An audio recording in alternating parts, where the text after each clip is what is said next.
everyone, and welcome back to another episode of BS Drunk Movie Review. This is a weekly podcast, and we upload the video version to our YouTube channel, so you can check that out. My name is Vetta, and as always, I am being joined by my brother, Matt. Hey, everybody. And on this episode, we will be discussing The Valet, which is on Hulu. Yes, which it's a big waste of time. Big waste of my time. So before we start talking about this, what are you drinking today? Well, I'm drinking wine, but I'm drinking a pink Moscato because I wanted white, but this was the only thing in the fridge. And I'm good because I downed this shit like Kool-Aid because this movie was fucking terrible and I needed to drink.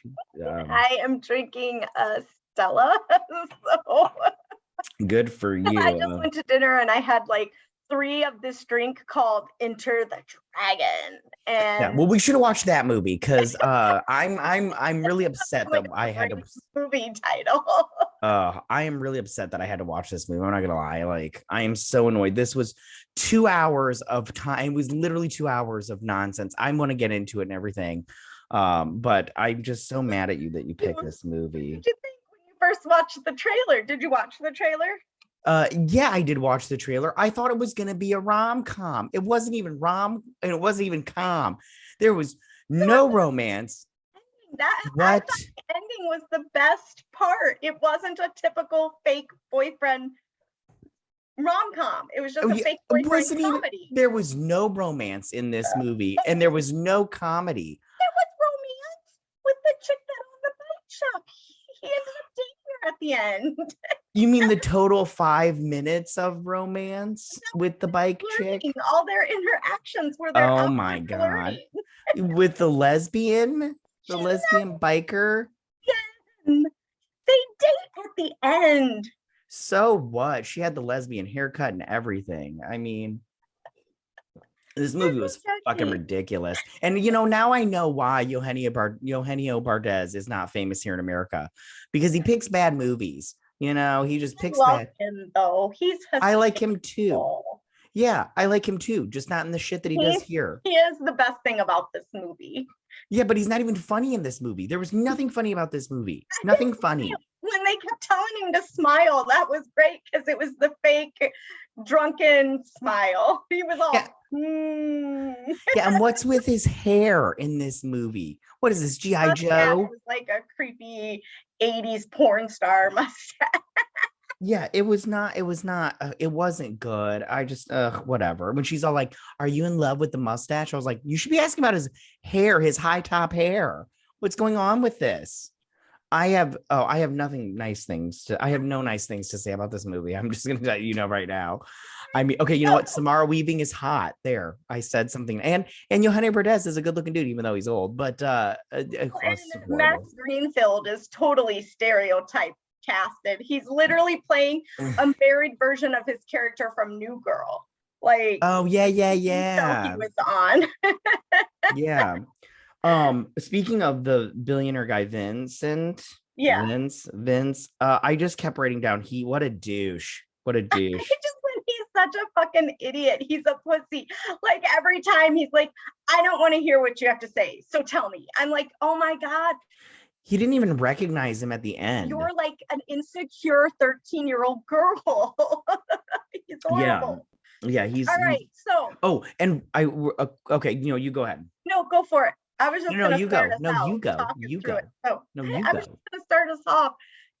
Going through. Okay, so at the beginning, I knew right off the bat before anything was mentioned when Mr. Kim came out of his mom's apartment. I was like, oh, they're fucking. She's fucking that Asian dude. Because it took him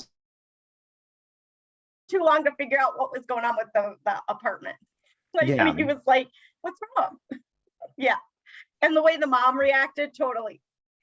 Yeah, I just want to bitch about this movie just a little bit more before we dive into the story of it. This movie is all over the place. It's all over the place. I mean, you have an affair, you have a fake relationship, a lonely actress, gentrification. You have old people and stereotyping. Fucking. Does every single person in LA think that Mexicans are the help? Because dear God, I do not see a Mexican person and think they're the help, but apparently in LA, they do. Yeah, Like, they fuck do. you guys. You're all like telling me how I should live my life in the Midwest Hollywood, but you apparently think everyone's the help. Yeah, they suck.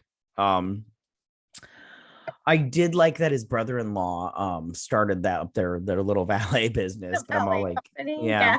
Although I have to just so the sister's Mexican and the husband is Puerto Rican, and I'm all like, oh, there's some fighting going on in that household. Oh, you can see it because when he delivers the meal, he's like, this is something we do to add a little, or we add a little something to this in Puerto Rico, or it's got a little, I can't remember how he says it when she wakes up the next morning and he hands her the plate and everything.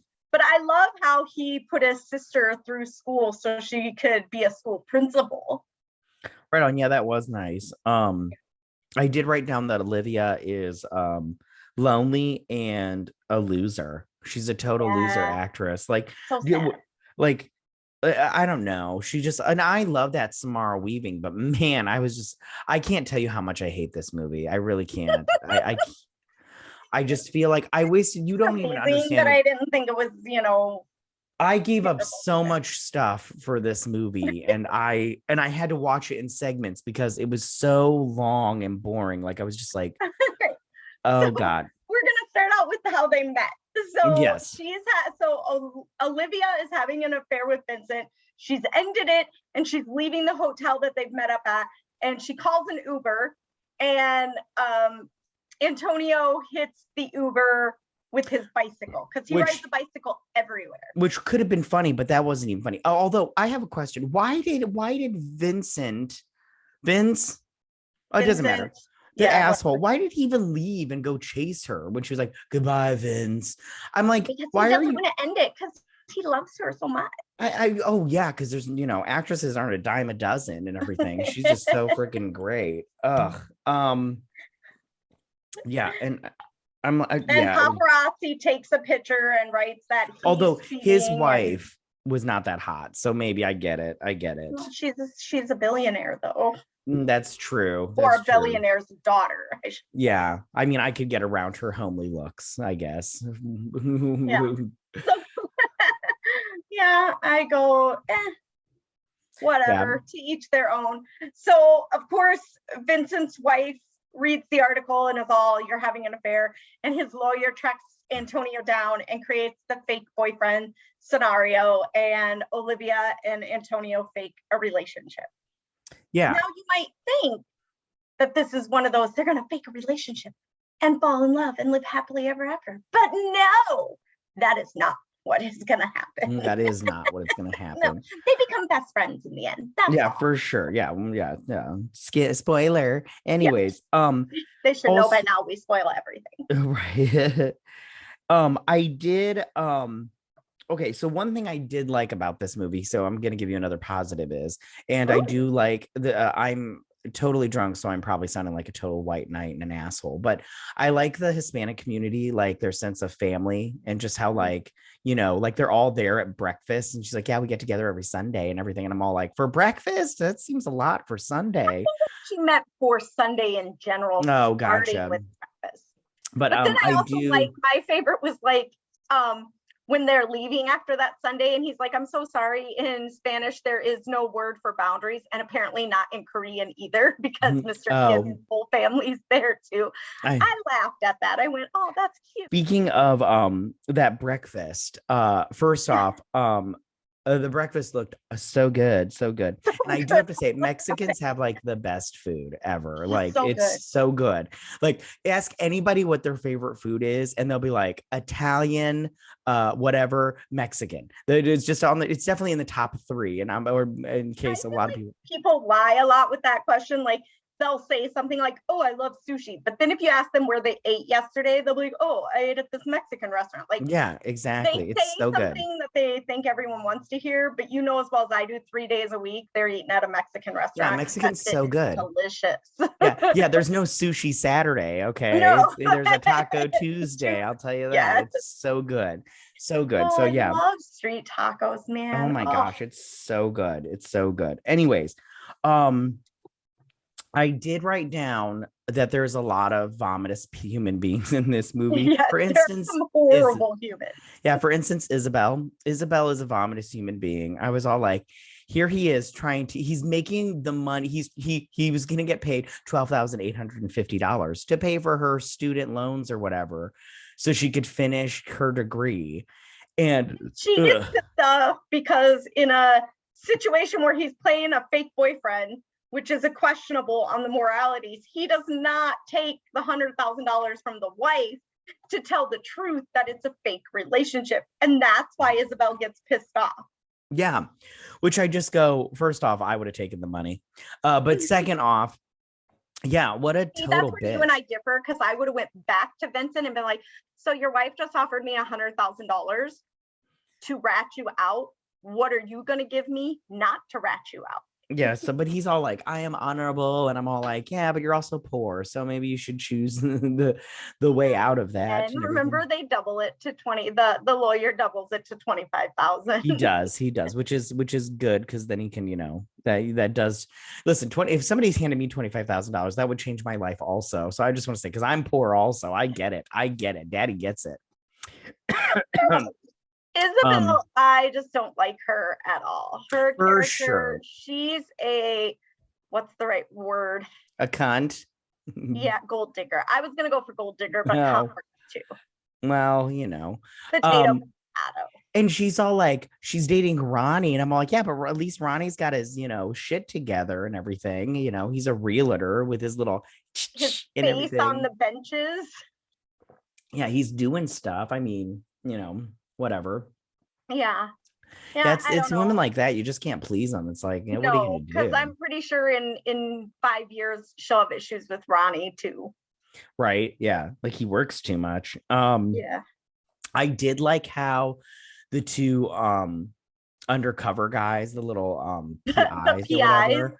Like, I'm not even joking. Like when they were all like talking and stuff, I was like, oh, they're gonna fuck.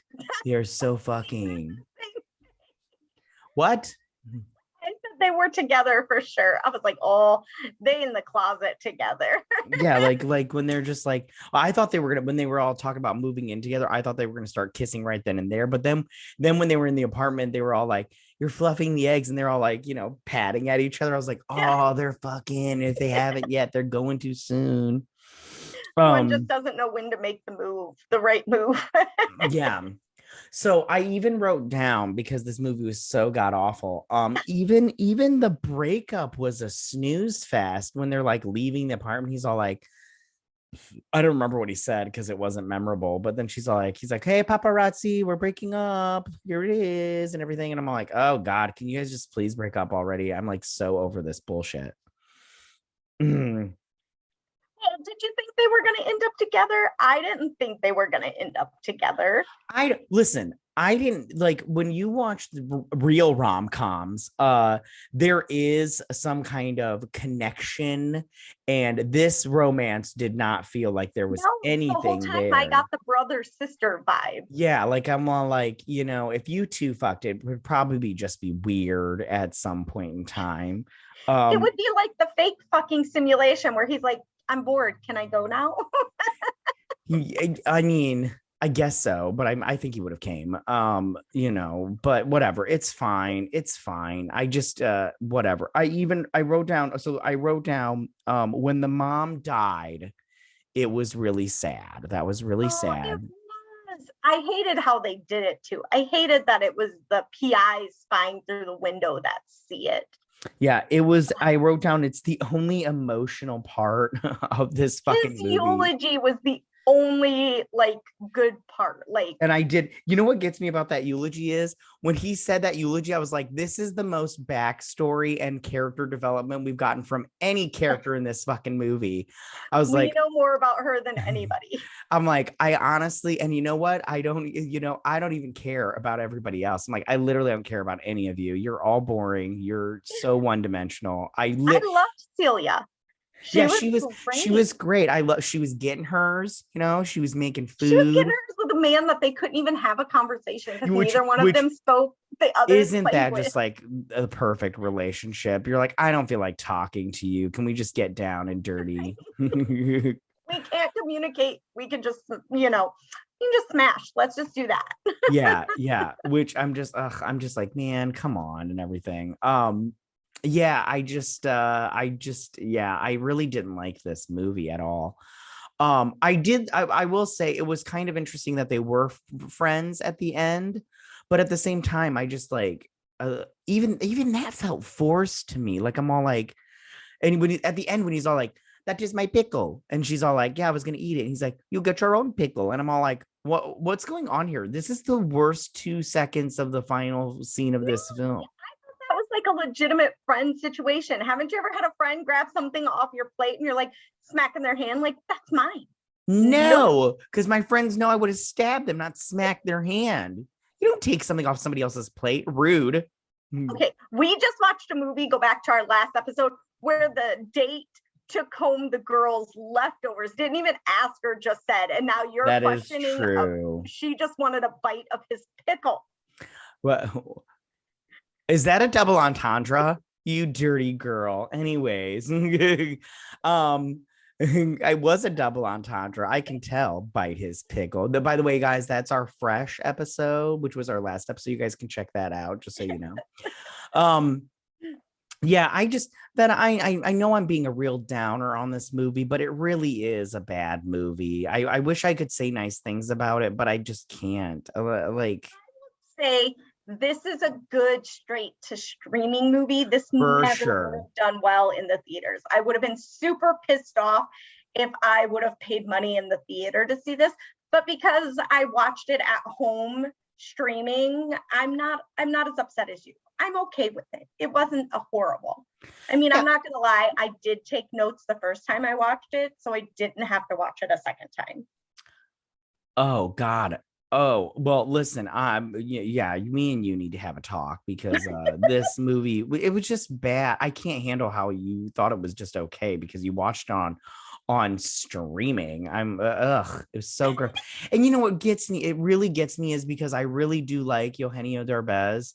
He's in one of my favorite movies. It's called Under the Same Moon. Oh, I love that movie. I love that movie so much. And I'm just like, good.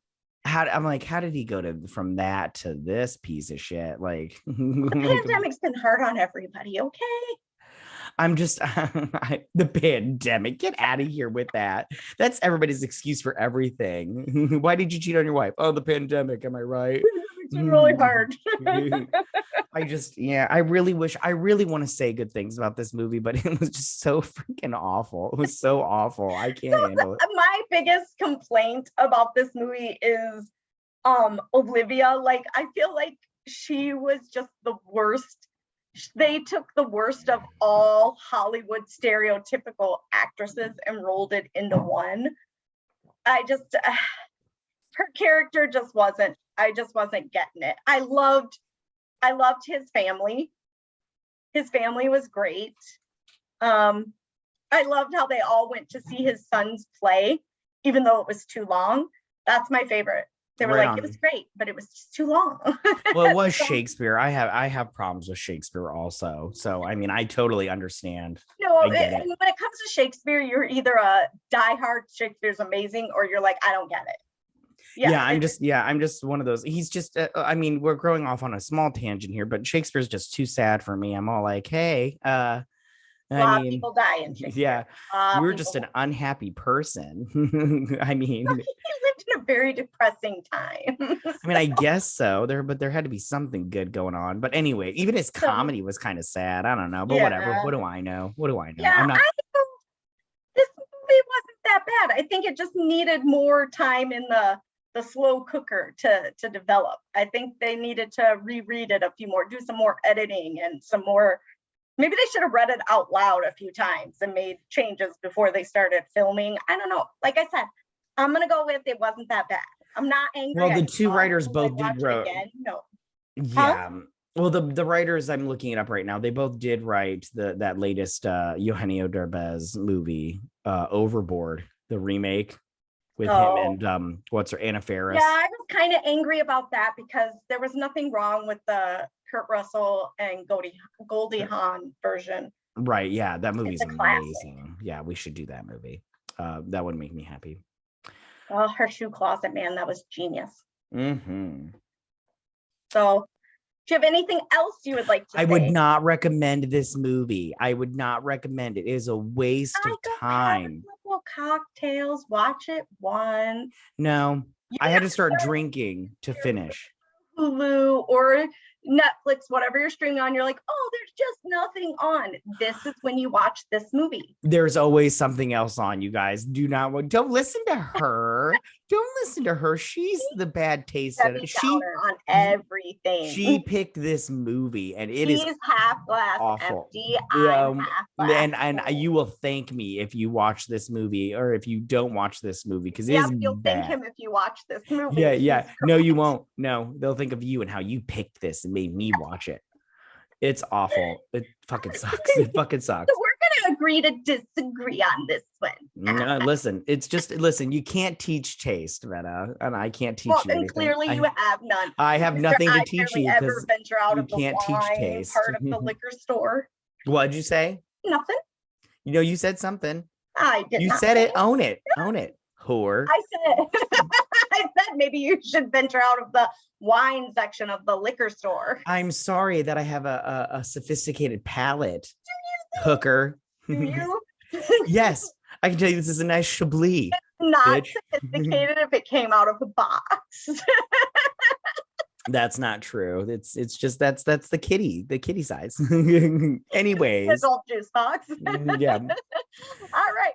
So what is your question for this movie? My question for you for this movie is, what is your favorite valet moment in a movie?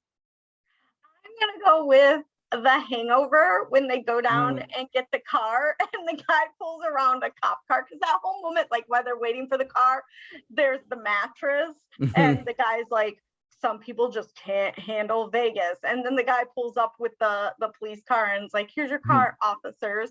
I mean, that's literally you had a great night when you go to valet and a police car pulls up. I mean, yes, but I also go like, I would have freaked out. But yeah, no, I love that movie, and that's a good moment. Yeah, that is a good moment. That's a good moment. What's your answer? Mine is the Ferris Bueller's Day Off valets, when they take his car and they're just like going over hills and shit, and they're just like doing a slow motion. Their hair's like wasping in the wind and everything, and then they pull up and they're just like, and it's just such a good, like you see him drive off in it and everything. It's just so good. I love that movie, but I love that moment as far as valets go. So good. It's like it's got the classical music in the background, and you're just like, this is so good. I wonder if they really did this shit. The car up at the end of the day, the two valets like high five, and they're like, that's great. Yeah. And they're just nonchalant, like, hey, yeah, you're good to go, dude. Yeah. All right, so my question is what is your favorite fake boyfriend movie? So I'm gonna go with a typical answer, and I wrote down Can't Buy Me Love, with Dr. McSteamy or whatever, McDreamy. And they ride off at the end on his little on his lawnmower. Yeah, his riding lawnmower and everything. And I love when they find out that he paid her and everything. And or I love when he shows up and he's wearing like glasses and a crappy shirt, and she like rips it and shit and takes off his. My favorite's when they do the African anteater. He does the African anteater dance and everybody starts doing it. Oh, right on. That's so good. So good. Yeah, no, I really like that movie. Yeah. That's my pick for favorite fake boyfriend movie. And they end up at the end. Yeah, well, most fake boyfriend movies, except for this one, do end up where they're together at the end. I went with a newer movie. I went with The Proposal with Sandra Bullock and Ryan Reynolds. Yeah, we just did a Sandra Bullock movie. Yeah. I think that's why I picked it, because that's fresh on my mind. I don't know, but I just love that movie. I mean, it's got Betty White in it, and she's freaking adorable in that movie, and I just like everything about it. Yeah, it's a good one to watch all the time. For sure. I mean, well, it's an okay movie to watch. I don't know. Yeah. Yeah, that's All right. Do you have anything else you would like to add? I have nothing else to add. You sure? Because you had a lot to say today. Don't watch this movie. That's all I got to say. All right. Thank you guys so much for listening. Follow us on Twitter at BSDrunkPod to stay updated. We will also be posting this video to our YouTube channel, so be sure to subscribe to us at YouTube BS Drunk Movie Reviews. And if you listen to us on Apple Pod or Spotify, we would really appreciate it if you'd give us a 5-star review. Mm-hmm. And don't forget, guys, to drink, recap, review, and repeat. Bye. Bye, guys.